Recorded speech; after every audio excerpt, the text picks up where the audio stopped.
Haleluya, damai sejahtera Allah ada bersama dengan kita semua. Berjumpa lagi dengan saya. Cukup lama sebenarnya ya.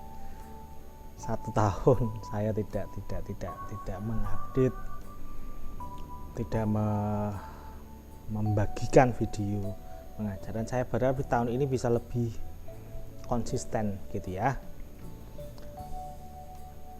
Banyak diketahui kalau saya ini termasuk orang yang tidak setuju dengan pembelajaran tatap muka di era pandemi ya, apalagi di tengah kasus yang semakin menaik malahan ya. Bahkan kalaupun di kasusnya tidak menaik, saya merasa di masa pandemi bukan pilihan yang bijak untuk mengadakan pembelajaran tatap muka itu ya.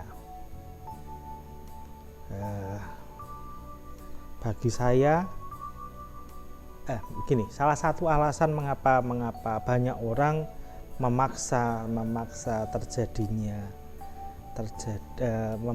munculnya kembali PTM di masa pandemi adalah adanya learning loss gitu ya. Itu katanya ada kehilangan pendidikan, ada pembelajaran yang hilang. Bagi saya learning loss itu tidak akan terjadi jikalau gitu ya, kita tidak membebankan pendidikan dan pengajaran anak-anak kita kepada sekolah, kepada guru ya. Selama ini itu kan terjadi. Maka saya merasa begini loh, kalaupun oke lah learning loss terjadi karena masa pandemi ini, tetapi ya ini menjadi titik balik yang penting untuk mengembalikan sekolah kepada posisi yang sebenarnya, untuk mengembalikan pendidikan pengajaran anak-anak kita kepada siapa yang tanggung jawab siapa seharusnya itu gitu loh ya. Jadi bayangkan ini dulu anak-anak kita gitu ya, belajar dari jam berapa, jam 7, setengah 8, setelah 5 hari 8 jam sehari, itu 40 jam seminggu. Itu berarti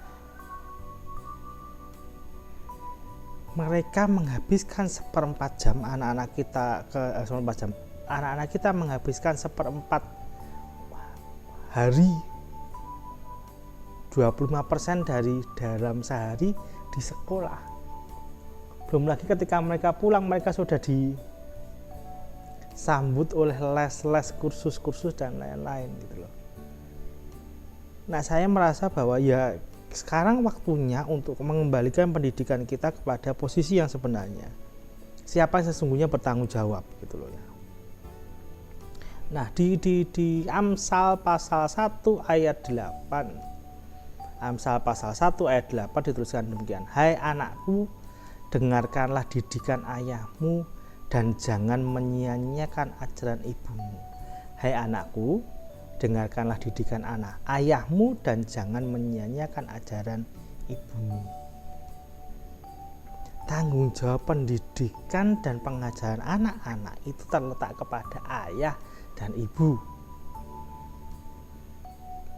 Ya, terletak kepada orang tua dari anak-anak kita.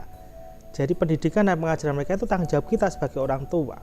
Kalaupun ada institusi sekolah, saya pernah membaca bahwa sekolah itu dari bahasa asli saya lupa apa gitu ya, tetapi sebenarnya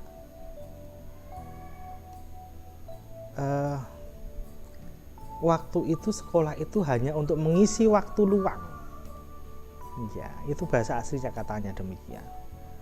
Maka ya jangan membebankan pendidikan, tanggung jawab pendidikan pengajaran anak kita kepada institusi sekolah, apalagi kepada guru-gurunya. Saya seorang pengajar, istri saya juga seorang guru gitu ya. Ketika kami mengajar, ketika kami mendidik anak-anak orang lain gitu ya, Ya tanggung jawab kami ya sebatas itu gitu loh.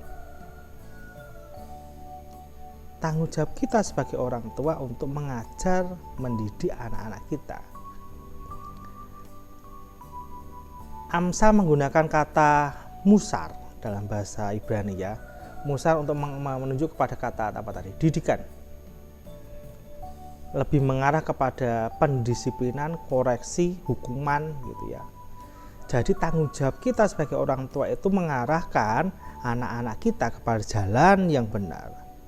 Jika mulai melenceng kiri kanan, mulai tidak lurus sesuai jalan kebenaran, ya koreksi, ya pendisiplinan harus dilakukan. Kalau kata pengajaran ya kita tahu ya di bahasa Ibrani digunakan kata Torah. Hukum, instruksi yang fungsinya sebenarnya membentuk kebiasaan dan karakter ilahi gitu. Jadi jangan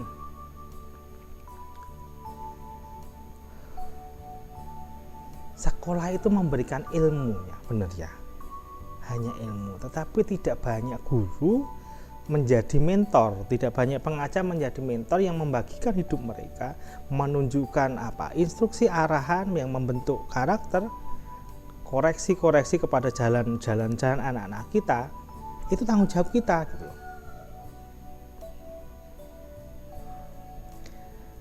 Maka jangan menyalahkan guru-guru karena kualitas mereka, pengajaran pendidikan mereka ya sebatas itu gitu. Karena tanggung jawab mereka bukan sampai kepada membagikan hidup mereka untuk menunjukkan arahan instruksi yang benar, dan jika jalan mulai melenceng lakukan koreksi gitu.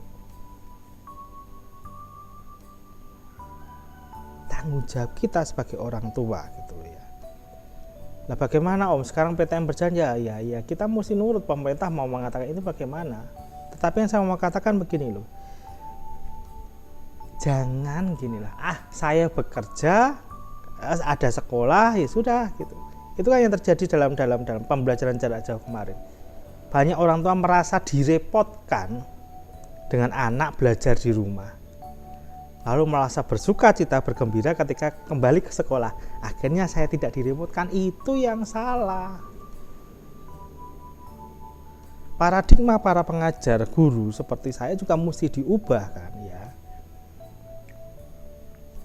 Kami ini tidak bisa menggantikan posisi tanggung jawab kasih Anda sebagai orang tua kepada anak, tidak bisa. Kami terbatas sebagai pengajar, sebagai guru di situ ya. Maka pesan saya hari ini satu kepada orang tua, tanggung jawab kita, saya dan Anda sebagai orang tua untuk mengajar dan mendidik. Kalau ada institusi sekolah, kalau ada guru itu hanya sampingan, tambahan saja. Anak-anakku, dengarkan, itu kata Alkitab ya. Dengarkan didikan ayah, manggil bapak, papa, dan jangan menyia-nyiakan ajaran ibu. Ingat masih pandemi, Bapak Ibu, saudara-saudara, anak-anakku sekalian ya. Saya tidak akan bosan mengingatkan selama masih pandemi, meskipun saya berdoa supaya saya sekali waktu tidak akan mengucapkan kalimat ini lagi. Pakai masker, jaga jarak, sering-sering mencuci tangan dengan sabun dan air mengalir, hindari kerumunan, batasi mobilitas. Kalau terpaksa dalam ruangan, ingat asesmen pribadi ini, ventilasi, durasi, dan jaraknya diperhatikan. Tuhan Yesus memberkati kita semua.